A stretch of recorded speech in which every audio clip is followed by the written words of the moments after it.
Okay, today we are here to read chapter 20 from the book by Leonie Swann called 3 Bags Full, a murder mystery about a good shepherd who is murdered by a spade and his flock of sheep set out to solve the murder of George, their not-so-good shepherd, who, throughout this book, they've discovered along their own little trinket and treasured ways, George really was a good shepherd.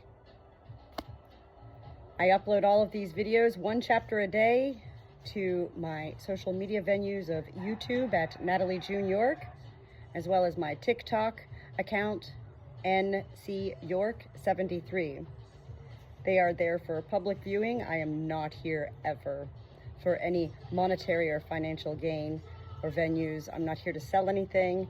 I'm not here to promote anything. I'm not here hoping to seek anything beyond delighting in sharing something that is special to me, that I began doing, audio, video recording, reading this book for my mother, who does have an eye disease condition called macular degeneration, which ultimately does lead to blindness.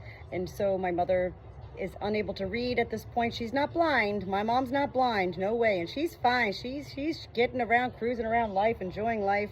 Yet it's really hard for her to read. And that is something that is hard for me to relate to, because my sight is still very good. And so when we have something that is good and we know somebody else is, I love sharing this book. Let's jump right in. These are long chapters, usually about 25 minutes long. This is chapter 20, What Maisie Knows. Also, I live on a small hobby farm here, and so there's no telling how loud my flock is going to be at any given time. It's called life on a farm. My flock does love when I read to them every day as well. Chapter 20, What Maisie Knows.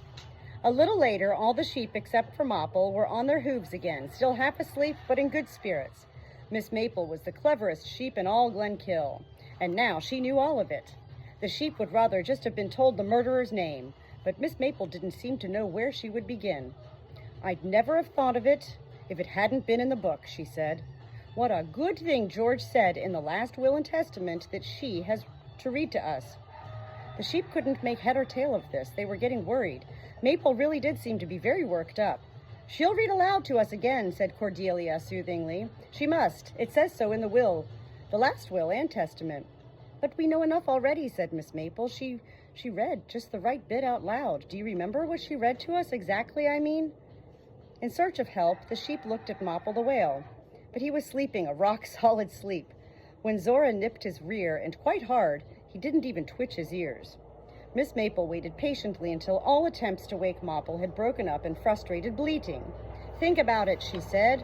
The sheep obediently thought about it. There was something about resting, said Maud. She read that aloud. And there was the bit about the abyss, said Zora. And about the way the murdered do haunt their murderers, said Cordelia with a shudder. Exactly, said Miss Maple. It's like a trail through the grass, do you see? Why, the spade, he wondered, if George was dead already, what was it for? Miss Maple let her flock think about that for a little while, and then, losing patience, answered the question herself. The murderer was afraid of being haunted. The idea of the spade was to prevent that. How could George haunt his murderer if the spade was pinning him to the ground of the meadow? That's what the murderer must have thought. But, and she paused for effect, but he was wrong. Things were getting exciting now. The sheep crowded closer together. Because the murder victim can haunt his murderer in any form. It says so in the book. George didn't need his own form anymore, so he could choose anything he liked, and we all know what George liked. Us, said Heather proudly. He liked us better than human beings. Quite right, said Miss Maple. That means George is haunting his murderer in the form of a sheep. So now we just have to think who is being haunted by sheep. That was easy. God, bleated Lane, Cordelia, and Cloud in unison. Quite right, said Miss Maple. But, said Zora hesitantly, wasn't that Othello? Maple nodded. Once, yes, in the graveyard. But he mentioned a gray ram, too. Imagine George in the form of a sheep. He could easily look like a gray ram. I'd love to see him like that, said Cordelia. Miss Maple shook her head. I don't think it would work. Probably only the murderer can see him. The sheep sighed. They would have been so happy to welcome George into their flock. But why? Bleated Heather. That's just the way it is, said Cloud soothingly. No, Heather obstinately shook her head. I mean, why did the long-nosed man murder George? All eyes were turned on Miss Maple. Yes, why? The book tells us that too, she said. It says I cannot live without my soul. She looked at her flock with sparkling eyes. So what? Bleated Heather. That reminded me that dying and souls have something to do with each other, explained Miss Maple, concentrating much too hard to mind about Heather's interruptions. When you're dead, your soul has to leave your body, because the body smells bad after death, and the soul's sensitive nose can't stand it. And then the soul is vulnerable. We heard about the devil's hounds. Someone wanted George's soul before it fell into the jaws of the devil's hounds. The murderer wanted George's soul for himself. Miss Maple took a deep breath. You could almost see her thoughts galloping through the hay barn, out onto the meadow, up to the dolmen, onto the abyss and back again, to and fro, following mysterious patterns. We heard how scared God is about his own soul, dreadfully scared. So it would be only logical for him to try to get hold of a replacement soul. The sheep thoughtfully put their heads on one side. They hadn't looked at it that way before. Feeling sure of herself, Miss Maple waggled her ears and went on. The spade itself gave something away. What do you think of when you think of a spade? A spade, of course, said Cloud. Maple sighed. What else? Mouseweed, said Maud at once. The others looked at her. Why mouseweed? Asked Zora. Why not? Said Maud. I often think of mouseweed. But mouseweed has nothing to do with it, said Heather. She didn't say it had to have something to do with it, said Maud, offended. I can think of mouseweed whenever I like. But it doesn't mean anything, said Heather. It means a whole lot, said Maud. She looked at her flock with eyes that sparkled angrily. I'm going to think of mouseweed all right now, just letting you know. Maud closed her eyes and thought very hard about mouseweed. The other sheep went on wondering about the spade. A vegetable garden, bleated Zora. That was obvious. George had dug the vegetable garden with a spade. He used it to dig up weeds and trace straight lines on the soil. He drew narrow furrows with the handle and scattered seeds or planted seedlings in the furrows. The spade and the vegetable garden belonged together. Miss Maple nodded, pleased. Exactly. I was sure the spade meant something. God's garden, do you remember? About that, it was a clue. The vegetable garden, where dead people are planted with a spade. The long-nosed man dug holes with a spade and shut the souls up in them. He didn't want just one extra soul, he wanted a large supply of them. The sheep were amazed. Suddenly it all fitted together the way chestnuts fit perfectly into their husks. Miss Maple really was the cleverest sheep in Glenkill. But, someone in the back row bleated shyly. The sheep turned their heads. Maisie, Maisie, of all sheep, Maisie, curiously. And with just a touch of malice, the sheep pricked up their ears to hear what Maisie knew. But it can't have been God, bleated Maisie excitedly. He said George was a lost soul. If he thought George had already lost his soul anyway, there wasn't any point in taking it away from him. Maisie twitched her ears. The other sheep looked at her crossly. But Miss Maple was not offended. After all, what mattered to her was the truth, not proving her own cleverness. She knew already that she was clever, but apparently she still didn't know the truth. I'm sure it's about his soul, she said. It must all fit together somehow or other. Beth doesn't have a soul, Maud suddenly bleated. She had quickly gotten bored with thinking of mouseweed. Although the sheep had never thought about that before, it immediately made sense. No one who smelled as dead as Beth could have a good nose. If you had a good nose, you couldn't stand it. Miss Maple stood perfectly still for quite some time. Not even the tips of her ears twitched. She stood the way very old rams stand, lost in thought and completely motionless.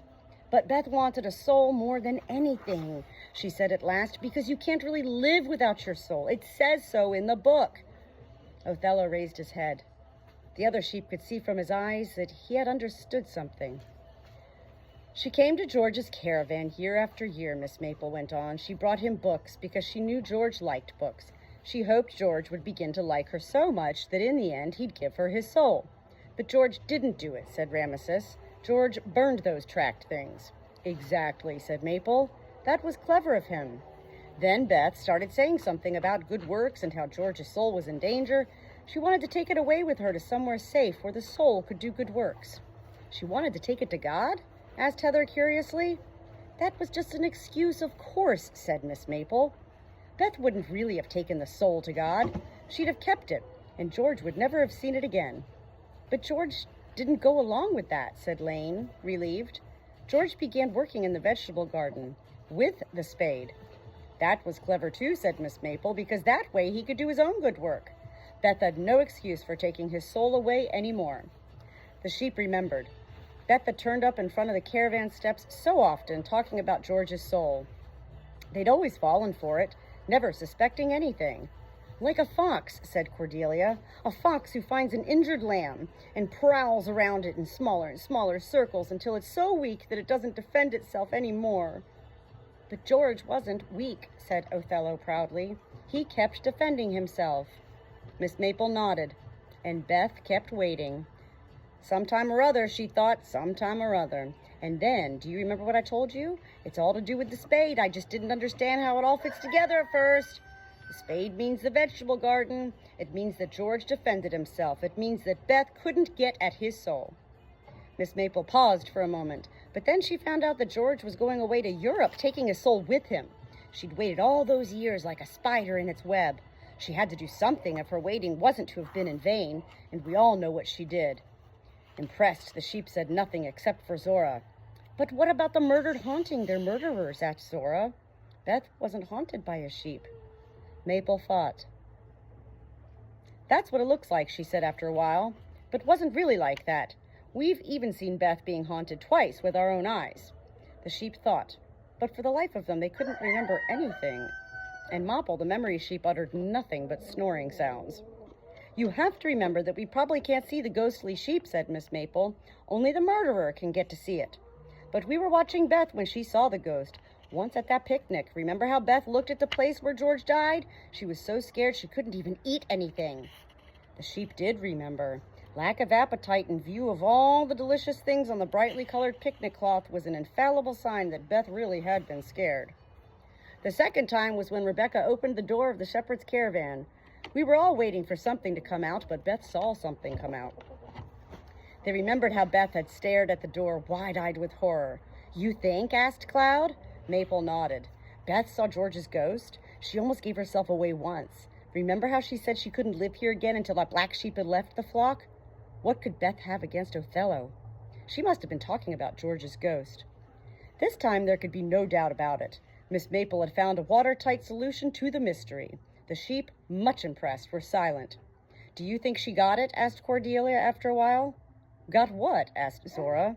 George's soul, said Cordelia. Well, if she did, she'll have to give it back again, said Sir Richfield sternly. A soul was the opposite of a thing. It was something that helped you to discover the world, something very valuable and very important, even if, as in the case of humans, it was only a very small soul. Miss Maple shook her head. She hasn't got George's soul. Just look at her. She looks like someone who's lost something that mattered to her and will never find it. She was right. The sheep breathed a sigh of relief because George's soul had escaped Beth. But did they have justice yet?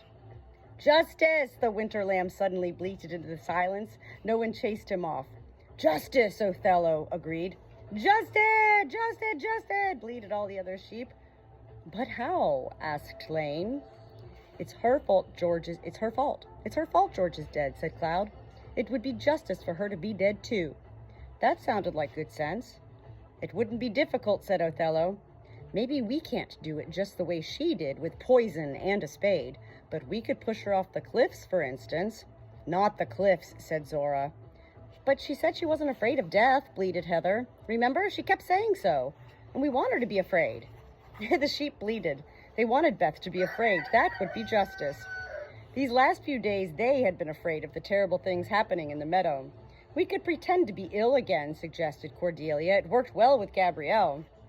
But somehow it seemed to the flock as if diseases of the sheep were not the right way to frighten Beth. Miss Maple trotted up and down in the dark. It must get out. They're all afraid of that. We must make sure it gets out. Not out of the shepherd's caravan, out of our heads. All the humans have to know that's justice. But they don't understand us, said Cloud. It's difficult, Miss Maple admitted. We could get them to understand something if they'd only pay attention to us. The only thing they pay attention to is the caravan. Except for the butcher, said Sarah. The butcher pays a lot of attention to sheep now. None of them, however, wanted to communicate with Ham. Lost in thought, Miss Maple trotted up and down for a long time. Then she stopped. There is one thing that makes human beings pay attention to sheep. Miss Maple looked around her, beaming, but the only sheep who seemed to be pleased with her brainwave was Miss Maple herself. During her long period of cogitation, the others had fallen asleep one by one. "It could work," said Miss Maple. They had woken up early, but they stayed in the hay barn to keep Mopple company in his deep, dormant sleep.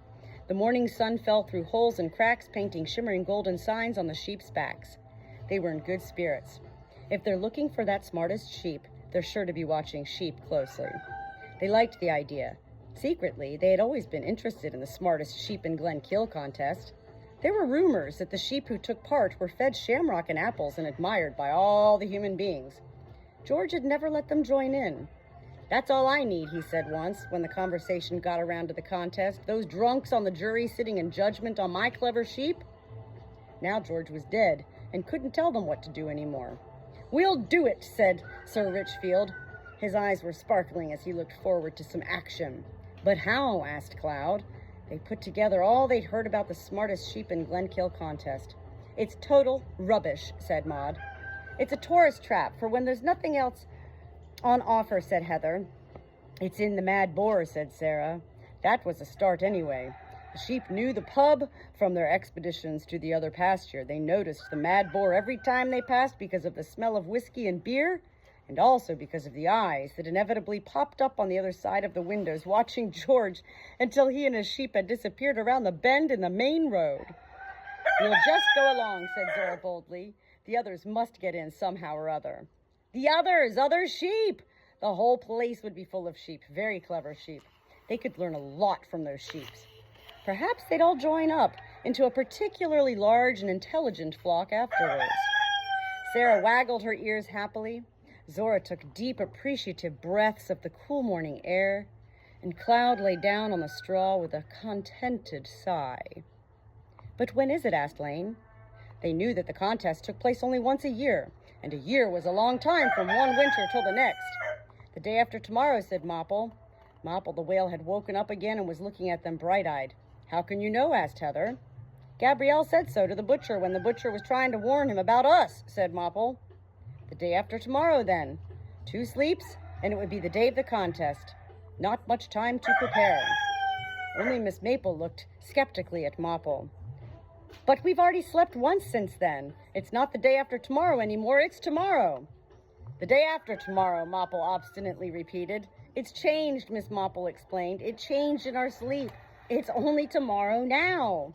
"But I remembered," said Mopple. "Once I've remembered something, it doesn't change." "Yes," said Miss Maple. "Yes, it does." Mopple the whale withdrew into a corner and began noisily chewing a mouthful of straw. "We just need a trick," said Heather enthusiastically. A sheep needed a trick to appear in the smartest sheep in Glenkill contest. "What's a trick?" asked a lamb. Silence drifted down in the hay barn, gathering around their hooves like snow in winter. Somewhere, very far away, they could hear a cow mooing. A car hummed along the road, no louder than an insect. A little mouse scurried about in the hayloft, its feet pattering like raindrops on the rough, dry wood. A large brown spider stole soundlessly through a forest of sheep's legs. "Perhaps there's a trick in the tool shed," said Cordelia after a while. "Even if there is," said Zora, "we wouldn't know what the trick looks like." "We could take all the things we don't recognize out of the shed," said Heather, who was desperate to get to the contest at any price. They trotted inquisitively off to the tool shed, and Lane pushed back the bolt with her muzzle. The door swung open, and old air wafted out. Aromas of oil, metal, plastic, and many other unpleasant smells. The sheep looked hopefully into the tool shed. It was a tiny place, so small that not even a single sheep would have fitted into it entirely, but it was stuffed full of things. The scythe, the shepherd's crook, the shearing machine, a little can of oil, the toolbox, the rat traps, seeds for the vegetable garden. The seeds didn't smell bad at all. A mug full of screws, a small rake, a flea collar for Tess, a tin of rat poison that George had bought once in a temper and then never used, the red and white rag, the chamois leather for the windows, All of them things that the sheep knew. They knew exactly what George had done with them, and it wasn't tricks. Lane, who was standing in front, turned to the other sheep. "Nothing here," she said. Suddenly, they heard a chuckle behind them.